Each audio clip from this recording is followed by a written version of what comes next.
Quem foi Samuel na Bíblia? Samuel foi um dos maiores líderes do povo de Israel. Ele foi o último e o mais importante dos juízes, como também o primeiro da escola profética. O profeta Samuel certamente é uma das figuras mais notáveis da Bíblia. A história de Samuel revela que ele era considerado a pessoa mais proeminente desde Moisés nos tempos do Antigo Testamento. O significado exato do nome Samuel é incerto, mas várias alternativas têm sido sugeridas pelos intérpretes. As principais são ouvido por Deus, aquele que provém de Deus, nome de Deus e prometido ou dado por Deus. A vocalização do nome Samuel em hebraico sugere o significado de ouvido por Deus, mas isso é inconclusivo. Samuel era filho de Elcana com Ana. Elcana era um homem piedoso da região de Efraim e da linhagem levítica. Sua mãe, durante um longo tempo, permaneceu estéril, uma condição que lhe causava muita tristeza, por não poder gerar filhos.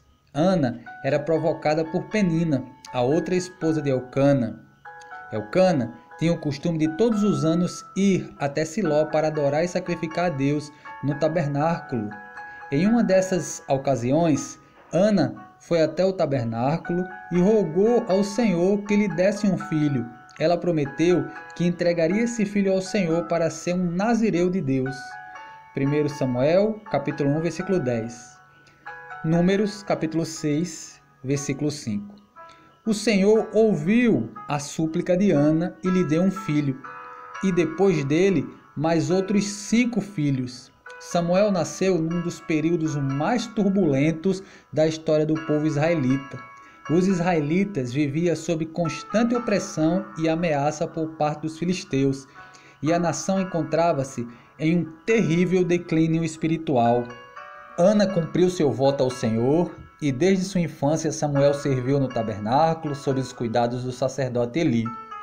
A Bíblia diz que o Senhor se manifestava a Samuel desde quando ele era ainda muito jovem. Em certa ocasião da sua juventude, Samuel recebeu uma revelação divina acerca da destruição da casa de Eli. O texto bíblico informa que houve uma certa relutância de Samuel em comunicar a mensagem. Enquanto Samuel crescia, tornava-se evidente que o Senhor era com ele.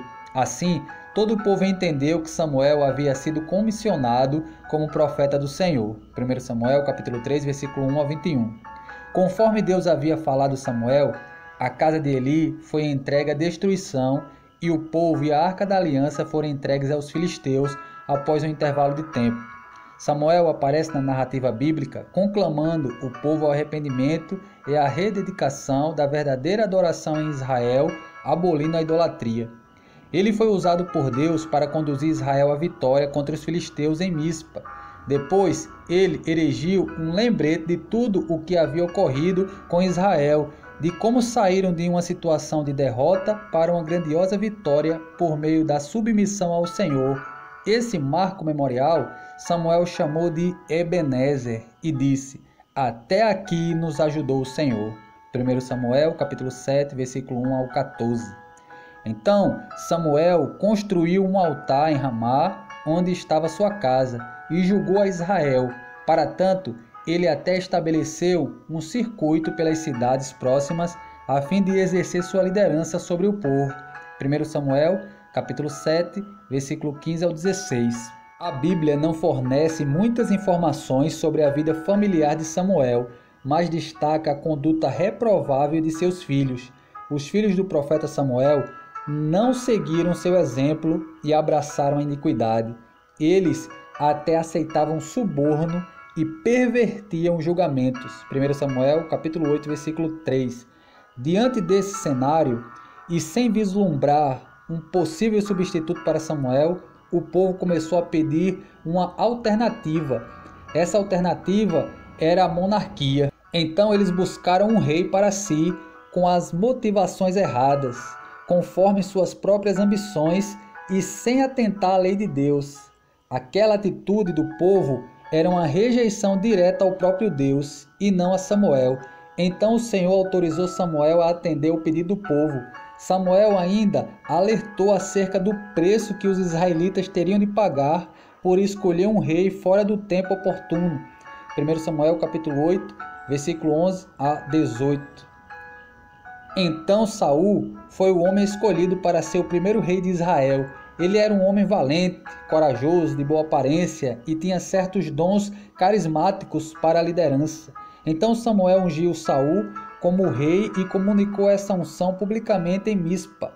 Saul foi incapaz de discernir e valorizar o que era espiritual. Ele advogou para si privilégios sacerdotais ao oferecer pessoalmente sacrifícios. Depois ele violou as coisas consagradas ao Senhor e desobedeceu às ordens divinas na ocasião da vitória sobre os amalequitas. Diante de tudo isso, Samuel anunciou que Saul havia sido rejeitado como rei de Israel. Então o Senhor deu instruções a Samuel acerca da sucessão ao trono de Israel. Ele foi enviado à casa de Jessé, onde, segundo a direção do Senhor, ungiu Davi como novo rei de Israel. O episódio da unção de Davi demonstra com clareza a importância de Samuel em Israel. Os anciões de Belém tremiam diante da sua presença. Eles reconheciam a autoridade da parte do Senhor que estava sobre a vida de Samuel. A unção de Davi foi o último ato oficial de Samuel registrado na Bíblia. Depois disso, Samuel aparece uma última vez em Ramá, na casa dos profetas, presidindo sobre eles. Naquela ocasião, Davi lhe procurou ao fugir de Saul. 1 Samuel, capítulo 19, versículo 18 a 24. A morte de Samuel. Depois da menção em Ramá entre os profetas, nada mais é dito sobre a vida de Samuel. Apenas 2 versículos falam de sua morte. 1 Samuel, capítulo 25, versículo 1 e 1 Samuel, capítulo 28, versículo 3. Samuel morreu e foi sepultado em Ramá, e houve um grande lamento entre o povo. Isso demonstrava que a reputação de Samuel permaneceu limpa até o fim da sua vida. Samuel morreu antes mesmo de ver Davi, a quem ungira como rei, assumir oficialmente o trono de Israel. Depois a Bíblia relata a tentativa patética e pecaminosa de Saul em tentar consultar Samuel após a sua morte com a ajuda de uma feiticeira em Edom. 1 Samuel, capítulo 28, versículo 15. Numa passagem de difícil interpretação, Saul escutou naquela ocasião uma predição da sua derrota contra os filisteus, a ascensão de Davi ao trono. O profeta Samuel foi uma das pessoas mais importantes da história de Israel e uma figura notável no Antigo Testamento. Ele foi o primeiro de uma tradição profética em Israel, o último dos juízes e aquele que ungiu os 2 primeiros reis da nação. Seu exemplo de fé atravessou os séculos e por isso ele é mencionado pelo escritor de Hebreus entre os heróis da fé. Hebreus capítulo 11, versículo 32.